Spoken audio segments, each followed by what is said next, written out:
ఒక ఐపీసీని Indian penal కోడ్ని ఎవరైనా తప్పులు చేసినా ఎవరైనా నేరాలు చేసినా వాళ్ళని శిక్షించడానికి అవసరమైన చట్టాలను తయారు చేసి ఇందులో ఏ జాతి వివక్ష లేకుండా కుల వివక్ష లేకుండా నేరాలకు పాల్పడిన వాళ్ళను నేరగాళ్ళ కిందనే చూసే విధానాన్ని ఈ దేశానికి అందించడం జరిగింది. అదేవిధంగా భిన్న సంస్కృతులను గౌరవించడం, భిన్న సాంప్రదాయాలను పాటించే వాళ్ళను వాళ్ళకు అవకాశం కల్పించడం, వాళ్ళ యొక్క వ్యక్తిగత స్వేచ్ఛకు రక్షణ కల్పిస్తూ కాంగ్రెస్ పార్టీ నిర్ణయాలు తీసుకున్నది. కాంగ్రెస్ పార్టీ తీసుకొచ్చిన విధి విధానాలు క్లోజ్డ్ ఎకానమీ కావచ్చు, పివి నరసింహారావు గారు వచ్చిన తర్వాత సరళీకృత విధానాలు ఓపెన్ ఎకానమీ కావచ్చు, ఈ దేశంలో ప్రజల యొక్క ఆలోచనకు అనుకూలంగా ప్రజలకు ఏం కావాలనో పౌర సమాజం నుంచి పౌర హక్కుల కోసం మాట్లాడే వాళ్ళను, పౌర హక్కుల కోసం కొట్లాడే వాళ్ళను కూడా సంప్రదించి కాంగ్రెస్ పార్టీ ప్రపంచంలోనే ఒక పెద్ద ప్రజాస్వామిక దేశంగా ఈ దేశాన్ని తీర్చిదిద్దింది. ఆ కోణంలోనే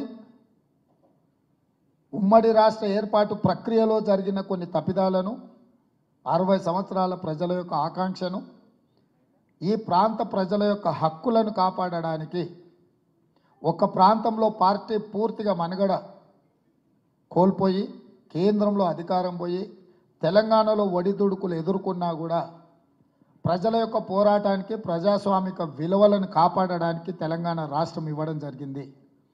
ఈ నేపథ్యంలో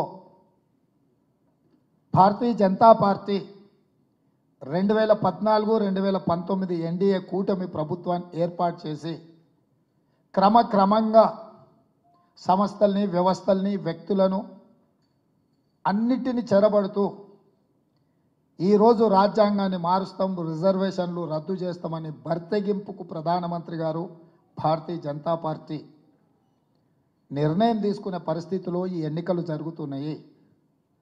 ఈరోజు మేము ఈ ఎన్నికల్లో గెలవడం ద్వారా కాంగ్రెస్ పార్టీను అధికారంలోకి తేవడమో లేకపోతే ఇండియా కూటమిని ఆధిపత్యం చెలాయించడం కోసం మేము ఈ ఎన్నికల బరిలో దిగలేదు. 3 తరాలు ఈ దేశం కోసం ఆత్మ బలిదానాలు చేసుకొని త్యాగాల పునాదుల మీద ఏర్పడ్డ గాంధీ కుటుంబము వాళ్ళ నాయకత్వంలో, మల్లికార్జున్ ఖర్గే గారి నేతృత్వంలో ఈరోజు ప్రజాస్వామ్యాన్ని ఎట్లయినా కాపాడాలి, ప్రజలకు స్వేచ్ఛనివ్వాలి, ప్రజలకిచ్చే స్వేచ్ఛ కోసం అవసరమైతే ఎంత దాకైనా కొట్లాడాలి అన్న ఆలోచనతోటి ఈరోజు కాంగ్రెస్ పార్టీ ఈ ఎన్నికల బరిలో దిగింది. ప్రధానంగా తెలంగాణ రాష్ట్రం విషయానికి వస్తే ఏర్పడ్డ తెలంగాణ రాష్ట్రంలో ఎంతోమంది త్యాగాలు ఉన్నాయి.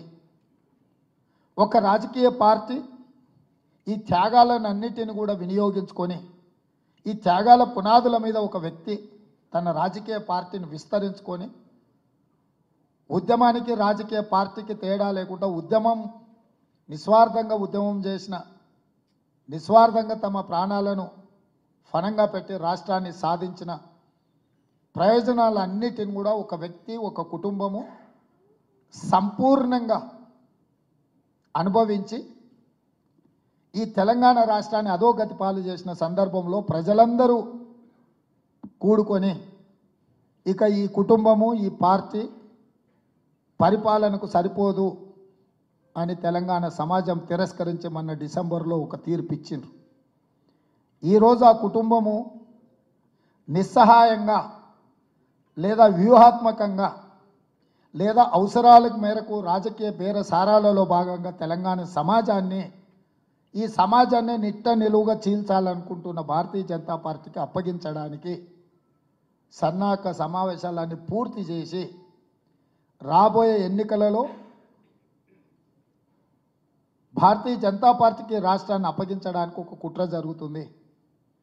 ఈ కుట్రల నేపథ్యంలో కాంగ్రెస్ పార్టీ ఎట్టి పరిస్థితుల్లో ఈ రాష్ట్రంలో భారతీయ జనతా పార్టీ ప్రవేశాన్ని నిలువరించాలన్న ఆలోచనతోటే, ఎందుకు అనంటే ఎన్నికల నిర్వహణ, రాజకీయ పార్టీల గెలుపు, ప్రభుత్వాల ఏర్పాటు ఒక భాగం.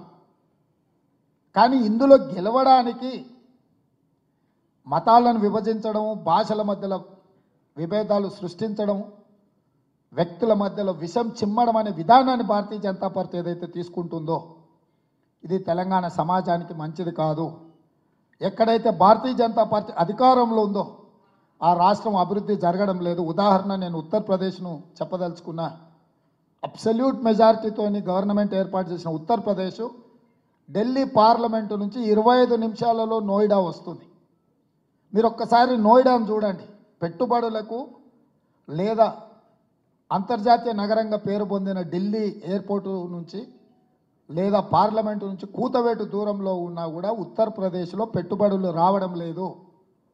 జాతీయ అంతర్జాతీయ సంస్థలు అటువైపు కన్ను కూడా ఎత్తి చూడడం లేదు అంటే ఆ రాష్ట్రంలో ఉన్న శాంతి భద్రతలు, పరిపాలన విధానము, భారతీయ జనతా పార్టీ యొక్క వ్యవహారము. అందుకే ఉత్తరప్రదేశ్ ఎన్నిసార్లు బీజేపీ గెలిచినా ఆ రాష్ట్రంలో ఆ పార్టీ తీసుకుంటున్న విధానాల వల్ల పెట్టుబడులు రావడం లేదు. ఈరోజు అదే తెలంగాణ హైదరాబాదు నగరంలో ప్రధానంగా 94 నుంచి 2004 వరకు తెలుగుదేశం కావచ్చు, 2004 నుంచి 2014 వరకు కాంగ్రెస్ పార్టీ కావచ్చు, 2014 నుంచి 2023 వరకు చంద్రశేఖరరావు కావచ్చు. మాకు సిద్ధాంతాల పరంగా వైరుధ్యం ఉండొచ్చు, పరిపాలన విధానంలో భిన్న అభిప్రాయాలు ఉండొచ్చు. కానీ ఈ ప్రాంతంలో చిచ్చు పెట్టే ఆలోచన చెయ్యకుండా, మతాలను విభజించకుండా, వ్యక్తుల మధ్యలో ద్వేషం రెచ్చ